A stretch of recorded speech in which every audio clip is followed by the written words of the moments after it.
श्रीमद् भागवत महापुराण स्कंद 8वां अध्याय 4 गज और ग्रह का पूर्व चरित्र तथा उनका उद्धार। श्री शुकदेव जी कहते हैं, परीक्षित, उस समय ब्रह्मा, शंकर आदि देवता, ऋषि और गंधर्व श्री हरि भगवान के इस कर्म की प्रशंसा करने लगे और उनके ऊपर फूलों की वर्षा करने लगे।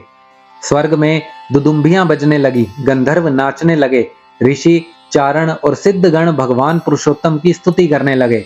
इधर वह ग्रह तुरंत ही परम आश्चर्य में दिव्य शरीर में संपन्न हो गया।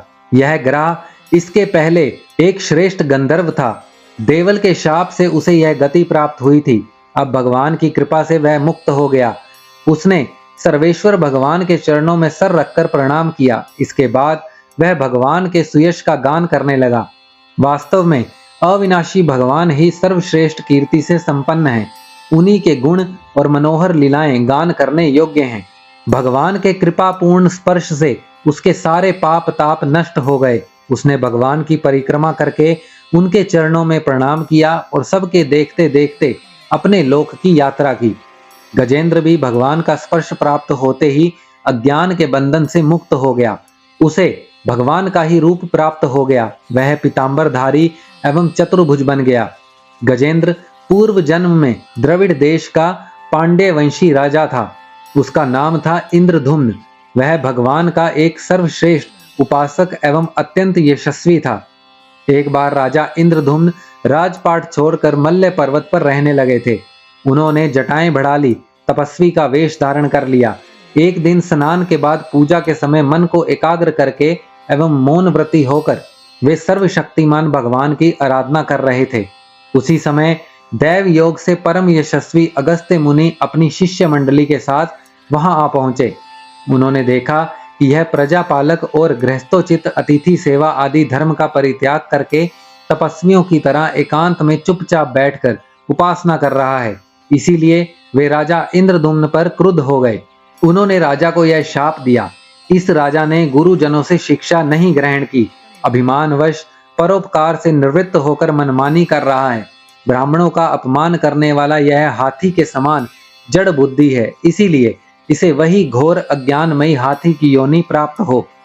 श्री शुकदेव जी कहते हैं, परीक्षित, शाप एवं वरदान देने में समर्थ अगस्त्य ऋषि इस प्रकार शाप देकर अपनी शिष्य मंडली के साथ वहां से चले गए। राज ऋषि इंद्रधुम्न ने यह समझकर संतोष किया कि यह मेरा प्रारब्ध ही था। इसके बाद आत्मा की विस्मृति करा देने वाले हाथी की योनि उन्हें प्राप्त हुई। परंतु भगवान की आराधना का ऐसा प्रभाव है कि हाथी होने पर भी उन्हें भगवान की स्मृति हो ही गई। भगवान श्री हरि ने इस प्रकार गजेंद्र का उद्धार करके उसे अपना पार्षद बना लिया। गंधर्व, सिद्ध, देवता उसकी इस लीला का गान करने लगे और वे पार्षद रूप गजेंद्र को साथ ले गरुड़ पर सवार होकर अपने अलौकिक धाम को चले गए। कुरुवंश शिरोमणि परीक्षित, मैंने भगवान श्री कृष्ण की महिमा तथा गजेंद्र के उद्धार की कथा तुम्हें सुना दी। यह प्रसंग सुनने वाले के कलिमल और दुस्वप्न को मिटाने वाला एवं यश, उन्नति और स्वर्ग देने वाला है। इसी से कल्याणकामी द्विजगण दुस्वप्न आदि की शांति के लिए प्रातःकाल जगते ही पवित्र होकर इसका पाठ करते हैं। परीक्षित, गजेंद्र की स्तुति से प्रसन्न होकर सर्वव्यापक एवं सर्वभूत स्वरूप श्री हरि भगवान ने सब लोगों के सामने ही उसे यह बात कही थी। श्री भगवान ने कहा, जो लोग रात के पिछले पहर में उठकर इंद्रिय निग्रह पूर्वक एकाग्र चित्त से मेरा, तेरा तथा इस सरोवर, पर्वत एवं कंदरा, वन, बेंत, कीचक और बांस के झुरमुट, यहाँ के दिव्य वृक्ष तथा पर्वत शिखर, मेरे, ब्रह्मा जी और शिव जी के निवास स्थान, मेरे प्यारे धाम क्षीर सागर, प्रकाश में श्वेत दीप, श्री वत्स, कौस्तुभ मणि, वनमाला, मेरी कौमुद की गदा, सुदर्शन चक्र, 5 जन्ने शंख, पक्षीराज गरुड़, मेरे सूक्ष्म कला स्वरूप शेष जी, मेरे आश्रय में रहने वाली लक्ष्मी देवी, ब्रह्मा जी, देवऋषि नारद, शंकर जी तथा भक्तराज प्रहलाद, मत्स्य, कच्छप, वराह आदि अवतारों में किए हुए मेरे अनंत पुण्यमय चरित्र, सूर्य, चंद्रमा, अग्नि, ओंकार, सत्य, मूल प्रकृति, गौ, ब्राह्मण, अविनाशी सनातन धर्म, सोम, कश्यप और धर्म की पत्नी, दक्ष कन्याएं, गंगा, सरस्वती, अलकनंदा, यमुना, एरावत हाथी, भक्त शिरोमणि ध्रुव, 7 ब्रह्म ऋषि और पवित्र कीर्ति, नल, युधिष्ठिर, जनक आदि महापुरुषों का स्मरण करते हैं, वे समस्त पापों से छूट जाते हैं, क्योंकि ये सब के सब मेरे ही रूप हैं।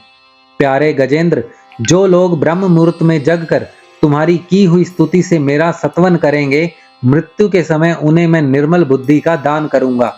श्री शुकदेव जी कहते हैं, परीक्षित, भगवान श्री कृष्ण ने ऐसा कहकर देवताओं को आनंदित करते हुए अपना श्रेष्ठ शंख बजाया और गरुड़ पर सवार हो गए।